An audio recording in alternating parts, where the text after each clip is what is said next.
President Trump is not only refusing to concede to Joe Biden, he says he will send lawyers to courts across the nation tomorrow, claiming Democrats are trying to steal this election with widespread fraud. We're joined now by Republican Senator Mitt Romney of Utah, who says the president's rhetoric is dangerous. Senator, welcome back to Fox News Sunday. Thanks, Chris. Good to be with you. I want to start with the president's comments about the election on Thursday night. Here he is. We'll not allow the corruption to steal such an important election, or any election for that matter. And we can't allow anybody to silence our voters and manufacture results. You say the president has every right to pursue his legal remedies, which of course he does, but that his rhetoric there and in a number of tweets has gone far over the line. How? Well, I think it is appropriate for the president to make sure that the vote count has been done properly, to carry out recounts where it's a very close contest. If there are any irregularities alleged, to pursue those and to follow every legal option he has. That's what you'd expect of a president in a setting like this. At the same time, I think it's important to choose one's words carefully, because the eyes of our children are upon us. The eyes of the world are upon us. Every nation in the world is watching what the President of the United States says. And there's a battle going on around the world between authoritarianism and freedom. And it's important for the cause of democracy and freedom that we don't allege fraud and theft and so forth unless there's very clear evidence of that. And at this stage, that evidence hasn't been produced. Here's part of a tweet that you wrote this week about President Trump and his rhetoric. I want to put it up on the screen. The president, is wrong to say that the election was rigged, corrupt, and stolen. Doing so damages the cause of freedom here and around the world, weakens the institutions that lie at the foundation of the republic, and recklessly inflames destructive and dangerous passions. Senator, does what the president is saying, does it interfere with the peaceful transfer of power, not just among our leaders, but just among regular Americans? Well, I think there will be a peaceful transfer of power if there's a change in leadership. That happens in January. Until then, the transition team will be working with the Trump administration, and I think that will go smoothly.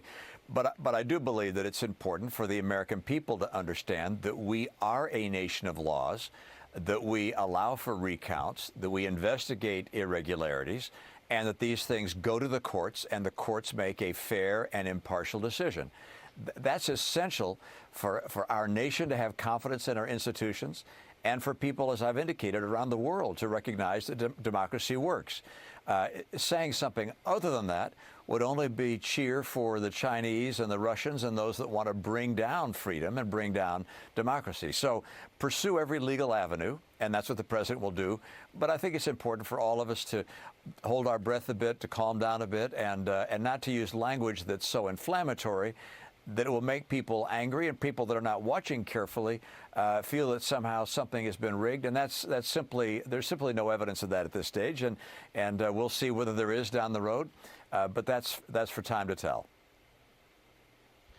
A very few of your Republican colleagues have joined you in calling out the president's rhetoric.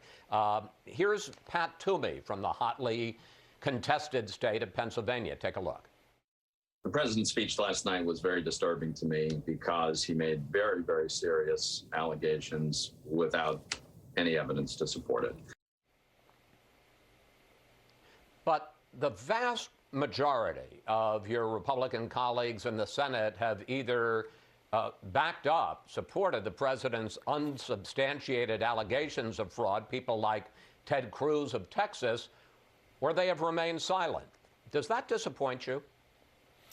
Well, I think everybody makes their own assessment as to what their responsibility might be. Frankly, the eyes of history are on us. And I believe I have a little bit of a different role, having been the nominee of our party in 2012.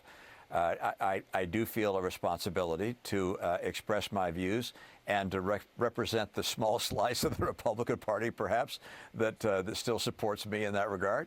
And everybody makes that assessment. Pat Toomey, of course, is the Republican senator from Pennsylvania. Pennsylvania is at the center of controversy, so his remarks, I think, were well suited to the moment. So everybody makes that assessment, and I don't have a point of view on what other senators do. I think we each have to make our own decision based upon where we are. But look, I remember Richard Burr, senator from North Carolina, saying, you know, if I spoke out on everything that I disagreed with that the president tweets or says, that's how I spend all my time. And I think there are some who feel silence at this stage, particularly with so much uncertainty, is the right way to go. I want to pick up on something that you just said, because you have been in the same situation back in 2012 that President Trump is in now. The networks called Barack Obama the winner in the 2012 election. You had a team of lawyers ready to fly out to various states. There are always irregularities in vote counting. You waited 90 minutes, and then you called President Obama and conceded victory to him. I guess two questions. One, why did you decide to go that course? And if you were in the situation now that Donald Trump is in, with widening gaps in Pennsylvania and Nevada and Georgia, would you concede? Well, first of all, President Trump is a different person than I am. Every individual is different. I think one of the things people like about President Trump is that he is different than the typical politicians and people who've run for president before. He's going to keep on fighting. That's what you expect from President Trump. So he'll do what he's going to do. My setting was different. We looked at the vote totals. I met with my legal counsel. We talked about irregularities. It did not strike me that there was a realistic possibility of overturning the result that had been called by the networks. And frankly, there's something more important than myself and whether I win or lose an election, and that is the cause of democracy and freedom. And at some point, truth, freedom, and democracy have to ascend, and you step aside. And I'm convinced that will happen in this case as well, if and when every avenue is exhausted for the president. But time will tell in that regard. But let me tell you this as well. I think the assessment that somehow that conservatism lost is not accurate. Republicans picked up state houses. Republicans picked up seats in Congress. I think we're going to keep the Senate as well. Conservative principles are still on the ascendancy in this country. I don't think America wants to sign up for the Green New Deal or getting rid of coal and oil and gas or Medicare for all or Medicare for many, many more. I think America is intent on pursuing policies that are more consistent with the Republicans that they overwhelmingly elected.